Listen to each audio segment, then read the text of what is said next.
kusukela ekuzingeleni kwakho okwenzileyo ngolwazi lwakho. Nxa usenza ukulingisela kakufanelanga lokho. Amazwi njalo ngaphansi kwesihloko 539 kusebenzela izibusiso. Amazwi kaNkulunkulu ewasho kithi, ngakho umnikelo wesivuno uza kuNkulunkulu. Ngenze lokho kufanele ngikwenze ngako. Kungekho ofuna ukuthi abelwe, kakwabelwa lokho. Kungaba khona ukunika abafaneleyo, abalungileyo, ababonakeleyo bebona umnikazi. Amazwi kaNkulunkulu esifundisa ngesivuno. Ngakho kuhle ukuthi nxa sikhipha iminikelo yethu sazi amazwi kaMdali ukuthi athini kithi. Isikhathi sokwelashwa kwethu sonke esimiswe nguNkulunkulu esesivuno. Kuyatshiwo ukuthi uNkulunkulu usibuyisela emasikweni amahle ayevele khona endulo. Ngamanye akhona lawa, ngelinye lakhona isiko lakudeni uNkulunkulu asibuyisela khona ukuthi sibuyele ebuntwini bethu sibe ngabantu abapheleleyo. Kanti kulesigaba sokuhlola kwabantwana uNkulunkulu uthi umntwana ozazi eqe umthetho kangayi emzilweni wokuhlolwa. Abeselumukisa labazali umdali thina kithi athi, bazali umntwana ofice ephambanisile lingaxabani nabahloli. Kutshiyeleni uNkulunkulu lokho. Ungathi singakuzwisisa lokho. Impilo yethu le, yikwelashwa kwethu lokho. Asikwamukeleni. Sithwalele umsebenzi uNkulunkulu asigezise. Sonke silapha sinezifiso ezithile ezinhle. Umdali engathi ngasikhokhelele. Asiphe ngokwaneleyo lokho esikufisayo empilweni zethu. Esule konke okungahambisani nempilo zethu, esingakufisiyo empilweni zethu ngokungabhekiyo. Bafanele bakhokhele ebandleni esenduza kubisa uNkulunkulu, uNkulunkulu asidumizele. Sisumele ukubala izimiso ezithuma osokufundiwe isikhulumi isihloko 113. Isihloko sithi olisolayo umzweleni, okubalwe nguBonelifana ePlamtree besiya koManyangwa, ogodlayo besiya eMajojeni endleleni. Empumalanga bebelezindawo zabo lapho. Imfundiso iyaphuma kulaba asebehanjelwe. Yahambelana wakuhamba abadala abakhulileyo asebeluphele. Lezipho ezaziphuma zazikhutshwa ngabadala. Lapha eBudaramari isivuno sivela ebandleni abazali, abantwana bangaphansi kwabazali. Kufuneka likhumbule lani ukuthi kungani kungelami ibhalo phakathi kwabansundu. Ukwenzela ukugcina imbali yomsebenzi enjengayonale, yikuvila yini kumbe kunganakani ukuthi kulotshwe phansi. Ngakho-ke lina lilapha nanzelelani lokhu lilonke. EBudaramari lapha liyasolwa lina kuthiwe alila theology. Yena uyayazi na itheology leyo? Nguye owayisungulayo na yona leyo theology leyo kanye nefilosofi yakhona. Kunanza obabanye kodwa amandla alande yena ngalasikhathi lawo baphathisa labo abalawo. Mzweleni umuntu onjalo Wabangeli abakhokheli nakuyo intanga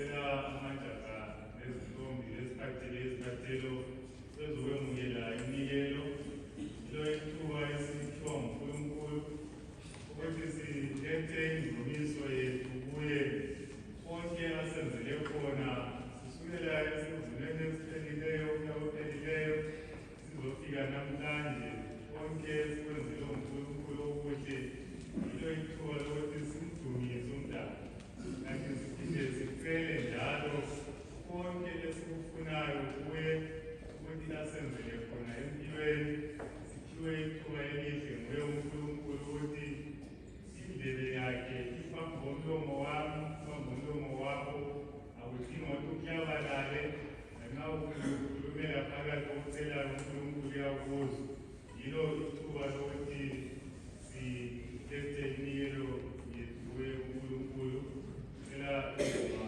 bajalele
esasimiselwayo thina ama-Afrika esibuya kanye ngomnyaka kuhle njani konke lokho kwasokugqibelekile sesiqhilibezelwe sadlelezelwa sakhohlwa amasiko ethu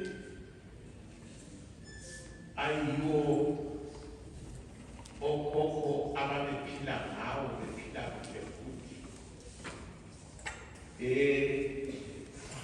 siyafundiswe lapha ukuba usebenzela isibusiso. Isibusiso yinto enhle, isibusiso yinto enhle ebuya ngemuva kokusebenza, ebuya ngemuva kokusebenza. Sesibalulekile sikholelwe ukuthi ekuphileni kwethu sisemsebenzini. Wonke umuntu ophilayo njengoba siphila kanje sisemsebenzini simelele isibusiso kumbe sikhangelele ukuthi uNkulunkulu asibusise nesikufisayo ngamunye ngamunye nalapha. Kuningi esikufisayo kodwa-ke kwaziwa ngulowo asibonganga ukubuya lapha kuphela ukuthi sizohlala kuphela. Sizebuya sibuyile lapha, siyakwazi okusilethe lapha, siyakwazi okwasiletha lapha ukuthi kuyini. Lokho silapha objectively ngesikhiwa nesilungu. Umntwana wonke oseDramani kumele abe objective, akwazi ufunani kumbe ulandeni. Sivuke ekuseni ngovivi, abantu bahlala kancane ngaphi langaphi, kodwa bavukile balahla izingubo, babuya lapha eDramani objective, besazi ukuthi ulahla kwakhe ingubo, ehlamba umzimba, ebuya lapha eDramani ufunani, ulandeni. Yizo izibusiso phela. Wonke umuntu usebenzela isibusiso mayelana noMthixo. Kuhle eDramani ngoba siyafundiswa le nhlonipho, sayifundiswa inhlonipho. Hathi ukhulume ngayo ngoba ukhuluma usithi inhlonipho, kodwa mina ngingahloniphi, akubusisekanga.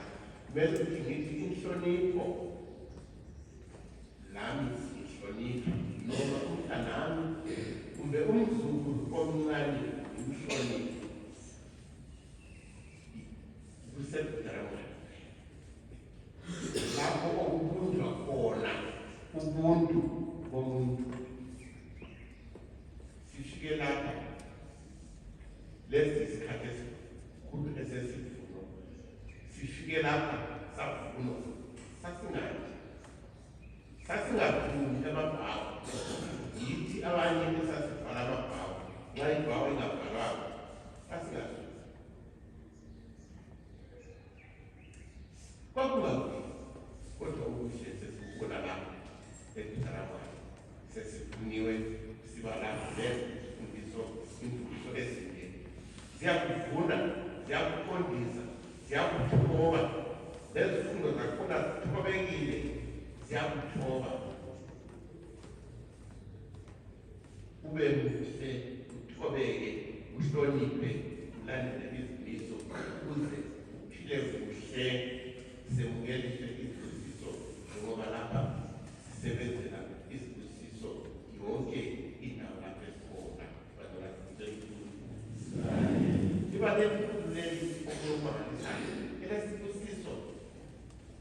Kube kanti isibusiso sokuqala siyafundiswa emulini ukuthi uthola.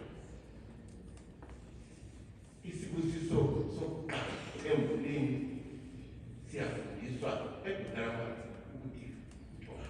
Isibusiso sokuqala emulini athe sithe wahlala lapha silembuli zethu kuhle njani nxa kunje. Yikho eDramani, yilo iDramani elihayayo elilempilo enhle. Angathi umntana yena osithandayo wasitobha ngamunye ngamunye, sidubeka ubuso bukwaqile njengomsobho wamathumba.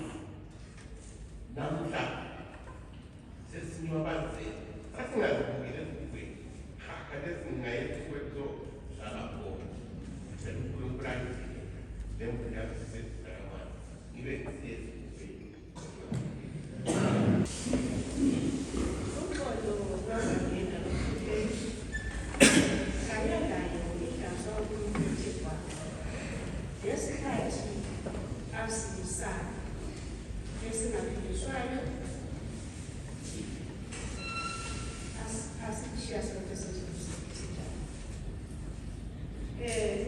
Mina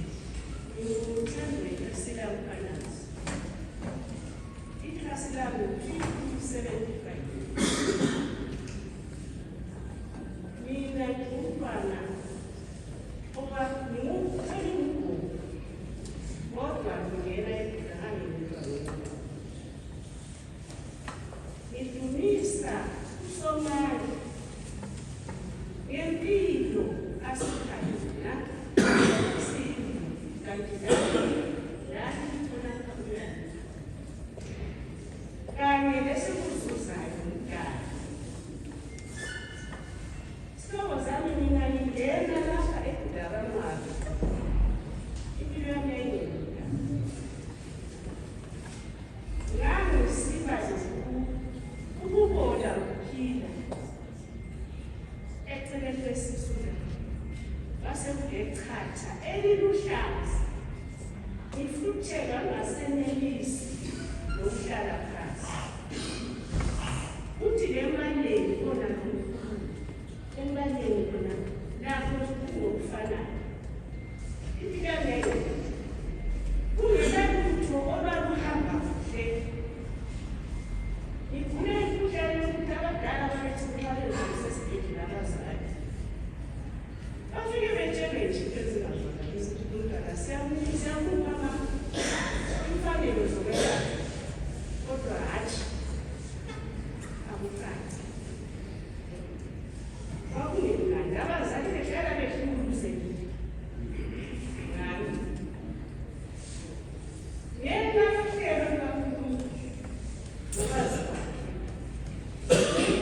bakhe nokulungisa kwakhe ngoba thina kasizimisele. Thina sihamba sinje sihamba ngohlelo. Kafuneka umuntu kulohlelo ahamba ngalo olwaliswa nguye. Bakithi mina ngami ngiswele lokuthi ngithi ngiyadumisa umndalo. Uma kuzokungalingana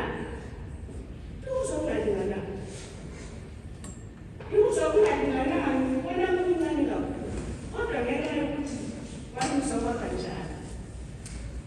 Noma kathesi umzimba uhlaba. Uyithemba lapho. Linye ukuthi noma kungaba njani noma kungaba njani. Asithembele ukuthi waze kwaba nokuthi bahlupha enzalweni yami. Akuzange kube lula. Akuzange kube lula. Kodwa into engiyithathela yona namuhla yikuthi ngithathele ukuthi ngibheke ubuzima. Angizange ngiye enkosikazi. Angizange ngiye empoliti. Ngamazwi engiwajelekile. Ukubana lapha usuhlangane noNkulunkulu. Themba. Bakithi ngiyalincenga mama. Ngiyakwazi ukuthi kuneko ukukhuza. Kodwa singeni. Ngibuza kwehla kule kuhamba. Sekungile njani? Uhlelo lakhe. Asipheli sithi mbo. Ungeyame emntwini. Asipheli sicela ukuthandaza. Sithandaze nini? Ngiyatsho ukuthi mina akupheli isikhathi engahlathwa ngomkhuhlane. Kodwa ngitsho ngiyala. Asaleni. Sithemba uNkulunkulu ngaze kube kunjani. Sime ngayo namhlanje sesingenile singizwe izulu lesifu.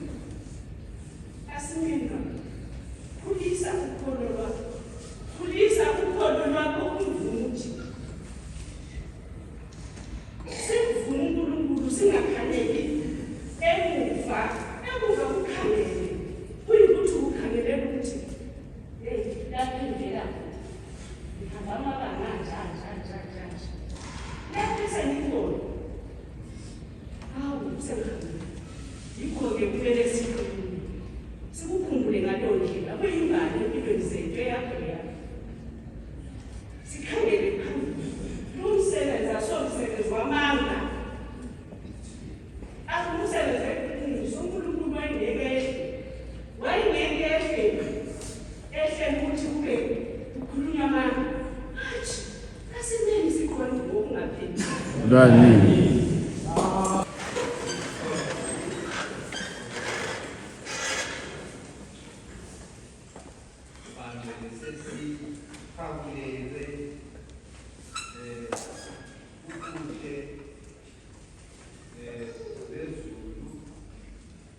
Bona kuyintanda ukuthi sivuka kwasabaphilileyo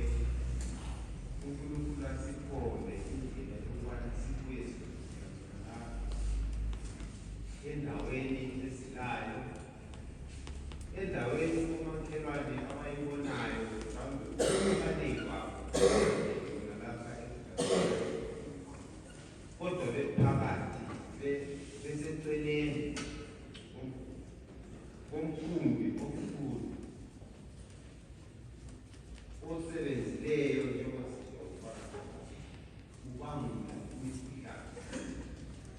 imikhuhlane engelaphekiyo, imikhuhlane eyomoya. Bakithi silenhlanhla enkulu. Ngiyakunanzelele thina esihlala endaweni yesikhashana lelizwe leZimbabwe lesikolo esinye. Lapha uNkulunkulu asebenza khona. Lapha uNkulunkulu abekhuluma lathi esifundisa eselapha sikhona lapha. Kuyangikhumbuza indawo enye engayivakatshela. Ngihambe ngomsebenzi ngathola ithuba lokuthi ngibone nje indawo zalapha ebengiye khona e-Egypt ngo-2012. Kwathi kuyimpelaviki ngihamba ngabona ama-pyramids.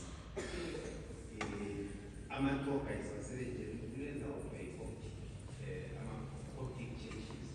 Lapho kugcwele khona indawo zokukhonzela. Ley'history ezikolweni. Kwayitoka idami wami ukuthi ngiyebona lapha isakhiwo i-church lapho uJesu ayefike khona esasemncane. Siyazi ukuthi ngembathi wabalekiswa kwe-49 esasemncane kwi-rate esibulawa abantwana abancane. Wabalekiswa wasiwa eGibhithe. Ngilokwazi ukuthi uzawuzela ngayabona leyo ndawo i-church yona leyo phakathi kwamalokhu amaningi. Sifika khona lapho umthetho wawukuthi awuvunyelwa ukuthatha amapikitsha. Okunempikitsha emdulwini yabaprofesa. Ngikhumbula izolo ukuthi namba awethu ama-12 design kodwa ayisibo obaba kuphela njengesigaba sikanje. Kulabo mama apha impikitsha yabo labo belishumi ukuthi uNkulunkulu wemandulo uNkulunkulu wanamhlanje. Bakithi kuyakho lapho kwakunama-steps ayehla phansi ukuthi kulenza yokukhonzela. Phansi kungumgodula ama-steps ayefike ungavumi kuye phansi lapho. Ngokuthi curiosity kills the cat. Ngaba nomkabo lethakha elithile ukuthi ngithatha amapikitsha nanawo. Ngafihla ikhamera nekhono ukuthi ngithathe ipikitsha ngesikhathi okwenzakalayo bantu ngathi fike kuyikhokhela iyakhala. Ukuthi amapikitsha lana ngiwa-print ngibonisa abanye ubufakazi bokani ukubonisa ukuthi indawo eyabisetshenziswe nguNkulunkulu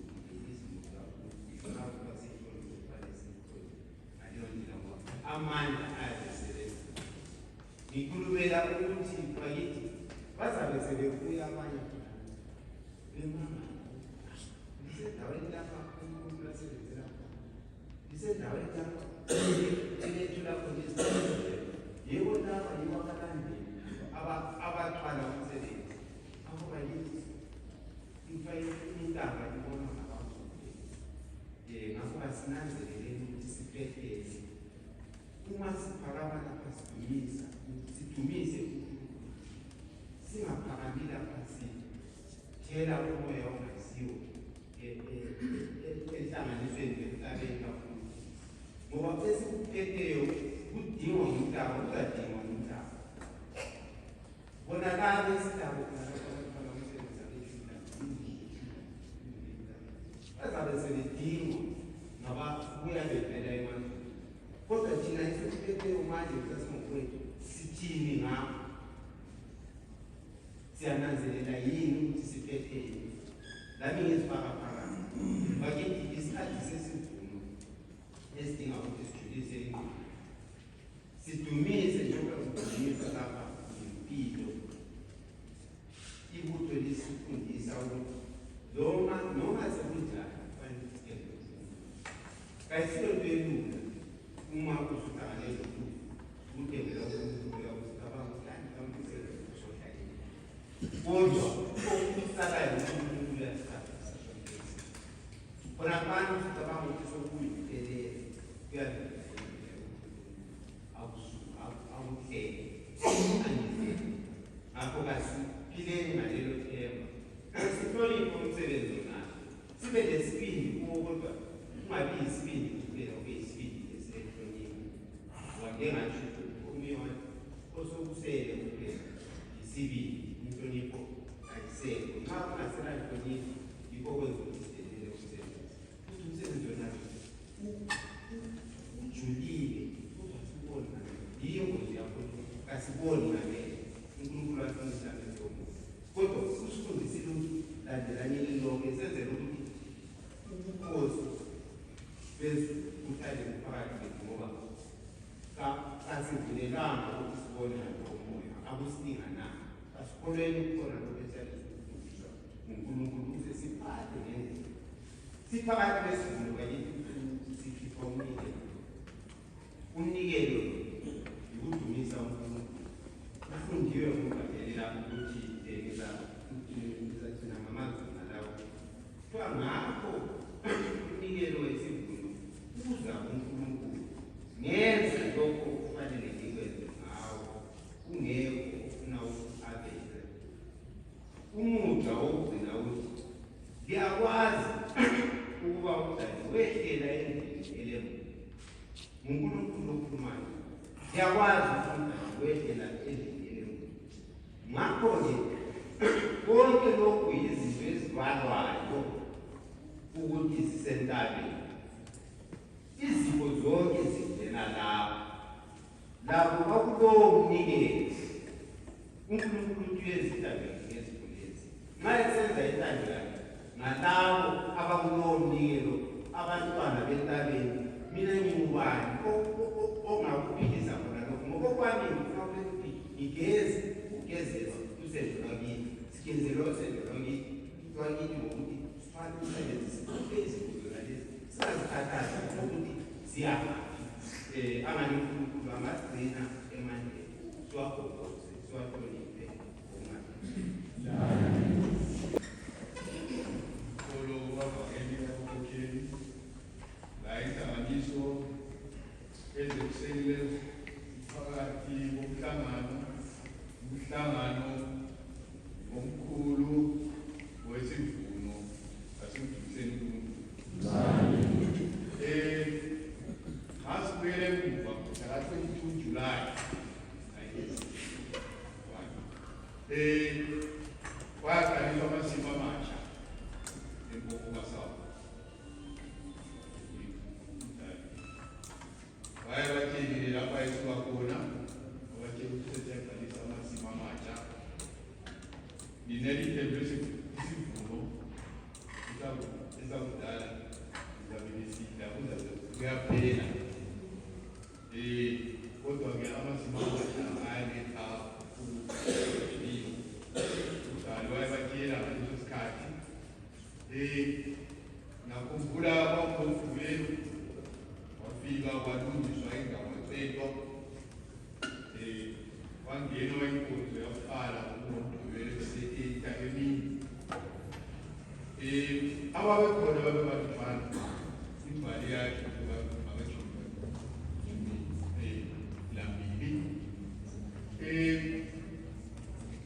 besiza khonapho bazikhangela balutshana kakhulu kodwa uNkulunkulu wabanika isibindi wabatshela ukuthi babanengi kwakuyisikhathi sokuthi abaqinise nempela baqina batshela abantu ukuthi kulamandla egudalamandla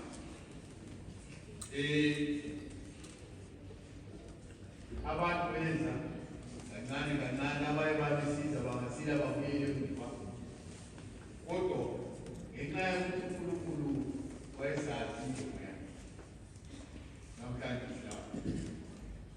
silapha nje nxa kulabanye sithathe si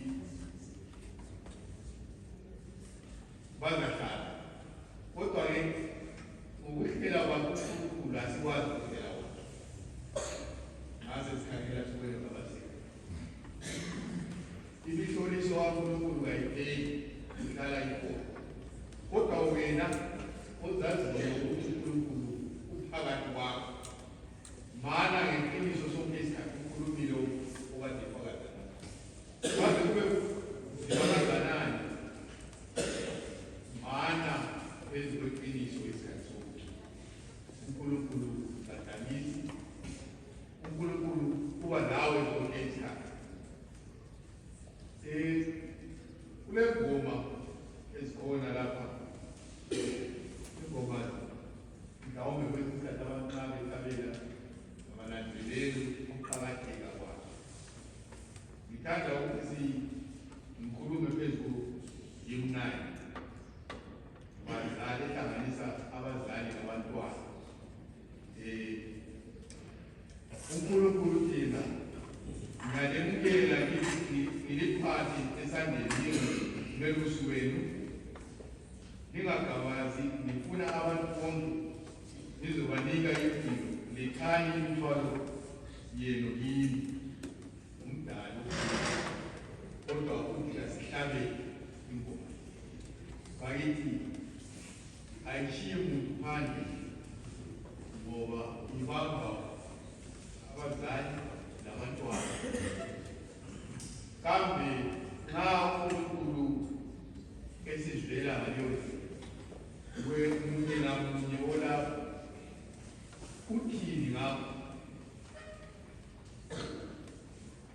abantu sisuka kwesinye isikhathi sikhangele ukuthi kanti lo wenza bese silibala injongo yakhe uNkulunkulu ukuthi sithe siphandle besithwele okuningi okwesikhathi sabuya la selatha sagezisela seqalisa umphalazi lo indaba eziqhelebana lo indaba yokuvukela usiliwa kudala ingqondo zakho kumele uzikhangelise kuyo kudala ukuze akukhokhele izifiso olazo azibone zikulandela kodwa kwesinye isikhathi sisuka bese silibala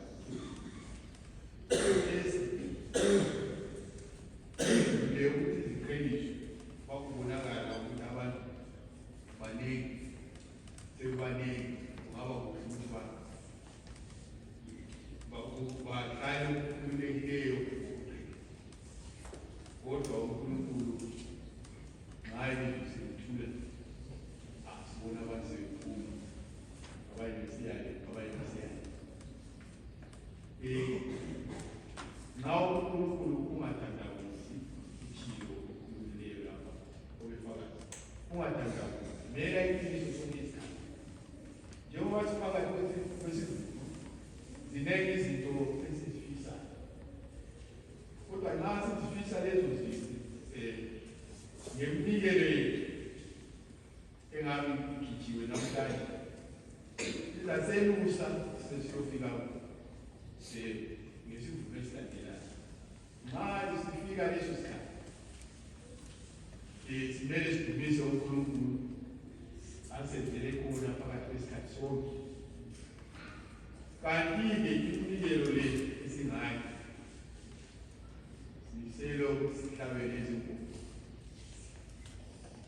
sihlabele ngenhliziyo ezilothando ezifisa ukuthi kube lokuhlala munye namunye kusukela thina esisemandleni usehla usiya phansi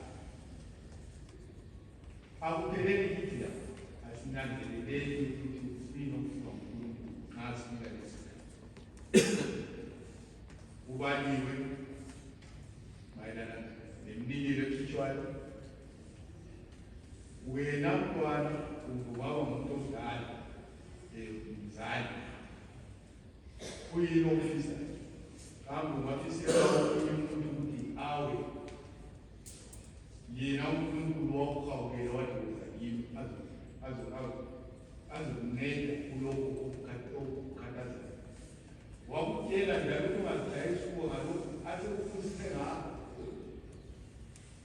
isikhathi sokugilisa ingqondo, isikhathi sokuthi sicabange phezu komsebenzi esimele siwenze, okutshela umhlaba ukuthi bawubuya kuzokhetha.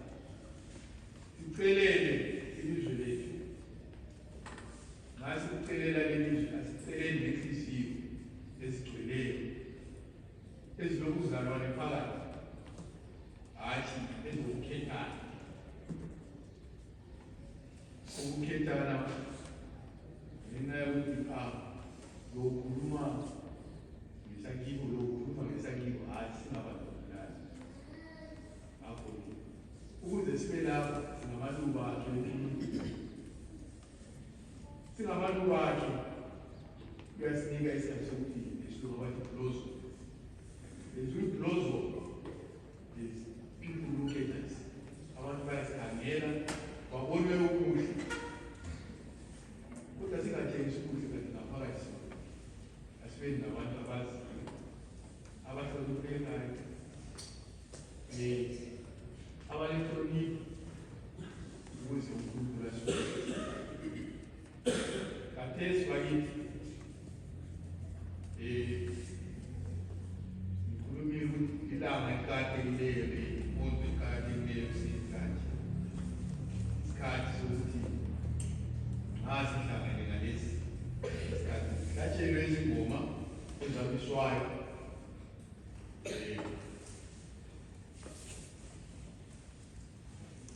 Sihlabela sidluliseni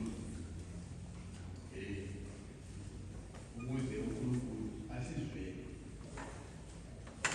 Owakuqala sihlabela lezi ngoma, sihlabela sikhangele ukuthi uNkulunkulu asinike izulu elizasinika ukuphila, izulu elizasigesela okukhathazayo, sibe nesivuno esihle.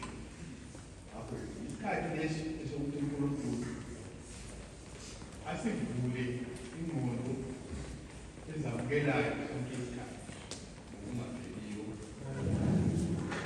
Oh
bakithi siphakathi komhlangano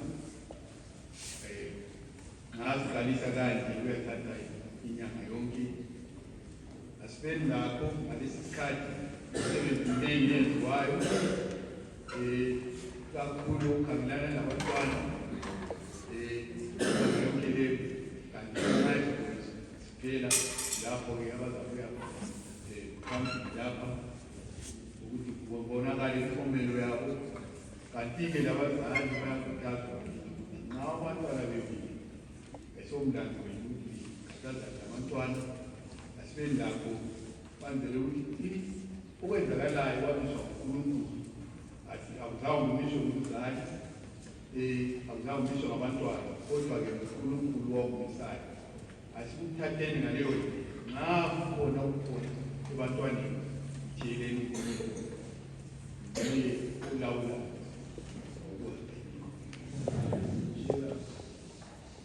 bangcwele nginisakutha savuma lesi isikhathi sezaziso ngimele uvangeli ubefale izimiso ngithanda ukuthi okokuqala ngazise ukuthi usuke umsebenzi ongakapheli egijimela umsebenzi omunye osukela emhlabeni igqwetha elaziwayo kakhulu umlawuzi yabona lelazi imisebenzi kakhulu imisebenzi yebutakamali ikhulunywa isibanje suwayo ngale izaziso hamba kanje umkhumbi ukhona asenzeni khona kwesokujayela esikufundisiweyo engise inhlonipho ngesikhathi somkhumbi abavangeli bakhona bana umsebenzi ngalesi sikhathi sesivuno isikhathi sezicelo isikhathi sokudumisa kumele ube khona uzimazisa ngalo umsebenzi nanzelele ukuba indlu bakhona bathole khonapha uthi ukwana isikhathi sesivuno ufundiswane ngendlela eziqinileyo abantwana bafundiswe abadala bafundiswe abadala kakhulu abanemizi bafundiswe ukuhlala kuhle emizini yabo isikhathi sokwabela izithelo ukubela izithelo ezinhle ngalesi sivuno leli thuba ngizaphela ongumgcinihlalo batshela ukulandelana kwabo kungaphelile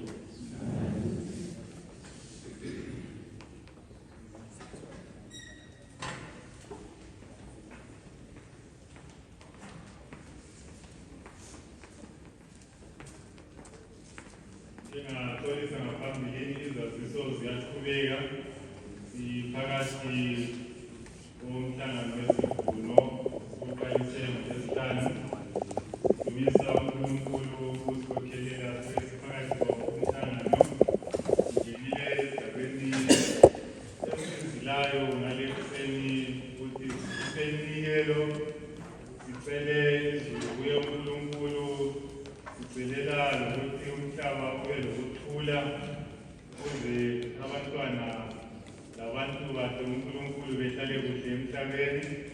Ngakho ngemva kwenkonzo siyaqhubeka izolo sithone khonapha imihlangano ekade ikhona izolo umama labobaba sebehlangene baqedisa namhlanje abantwana ngezindaba ezitshiyeneyo babeqhubekela phambili lawo umsebenzi okhona izolo.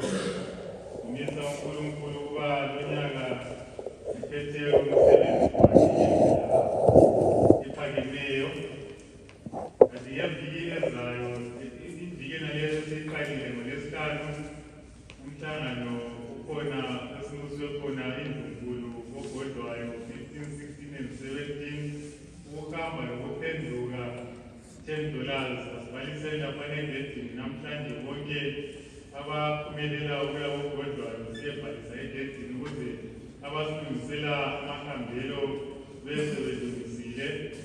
Iviki ezalandela leyi ika-22 sikhangelane ogodo ngemva ka-22, 29, 30, 31 kule Zambia imisebenzi yonke edinga ukuthi indunkulu ibe khona.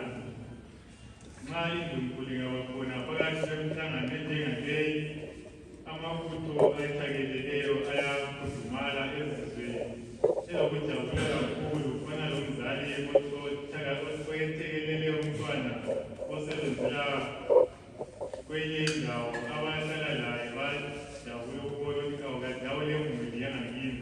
Ngakho kuhle ukuthi sikhambeleni imisebenzi enjengaleyi. Nxa sigqiba isivuno sikhangelane le-choral competition ekhona mhla ka-20 September e-Lightsed Hall. I-practice yakwaya eSendukulu ikhona iqhubekela phambili yathesi ngemva kwenkonzo. Kuyacelakala kakhulu kubobaba, ikwaya iyasilela obaba, cela sisondeleni obaba sibe sekwayeni laphana. Tholakala ukuthi kulamankazana labomama labafana. Obaba sondeleni sithole umsebenzi. Ibhesi leyi siyayifuna ikwaya imela Indukulu. Omasithandane bazabamba ipractice ngemva kwenkonzo emini ihola elilodwa kuphela. Nxa siphuma kukhona competition sesikhangelana lo-6 December lapho esihamba siyabuthana khona eNyazula lapho kulele khona indlu kaNkulunkulu esihlele lo nyaka ukuthi kufanele sibe le-official opening ye-Holy Shrine. Kuyabe sesifanele sesiyifulele ngaleso sikhathi siphelile sisebenzela. Sizombangeli ophethe isihlalo lapha uLeya ekhuluma ukuthi wafika kumapiramidi wabona lapho kwakulele kwakusatshe khona uJesu. Thina sileqhaza lathi lokuthi nansi imfanekiso siyayibona lapha, izagadwa njalo embalini yemuseum eNyazura lapho kuzaba lembali yonke yeBudakamwari. Abazabe bebuya bazabe bebuya bebona imbali emuseum, kanti njalo le-Holy Shrine beyotshengisa khona lapho okulele khona umzimba kaNkulunkulu kanye leqhawe umama kulayidlala. Ngicine ngokuthi kusasa ngo-9 o'clock kwe-committee sicela sibe sonke lapha sibambe umhlangano phose ilanga lonke ukuze silungise sizwe ukuthi ngamakomiti selenzeni ngalo unyaka. Lisabele ukuthi lenzeni ligqiba umnyaka wona lowo. Ngani uNkulunkulu angasikhokelela ekuthwaleni umsebenzi wakhe siwenelise ngokungapheliyo. Kwabangeni bakhokheli lenhlanganiso asikaze seziningi kodwa ntobana sisho ukuthi senhlanganweni sikhangelele ukuthi intsha izathola isikalo iye ngale. Abadala ngithemba sokukhulunyiwe ukuthi kule ndawo zabo lapho abahlangana khona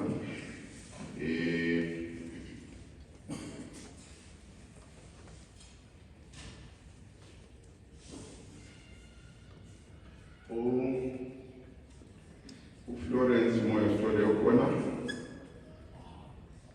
sesume uLavumo Hlanga khona ngibona siyababona abantu abadala laba asibajuleli kodwa-ke njengesintu esilandelayo hlala phansi ngiyabonga. Nxa sesibabona besenza lokhanisa ke sakukhuluma lapha ukuthi cela ukuthi umana basesifuni thatha umama lihambe lihambeni xa liphuma lapha. Siyabona sebehamba bebambane izandla. Hhayi ubaba uhlanga wahamba wasithole imfanelo walungisa ngendlela amasiko leBudakamwari wonke sikulungisile sitshengise ibandla ukuthi sengomunye womunye sengumuntu omnikazi. Nxa kade likhangelele badala sorry nxa kade kulo mntu khangeleleyo hatsho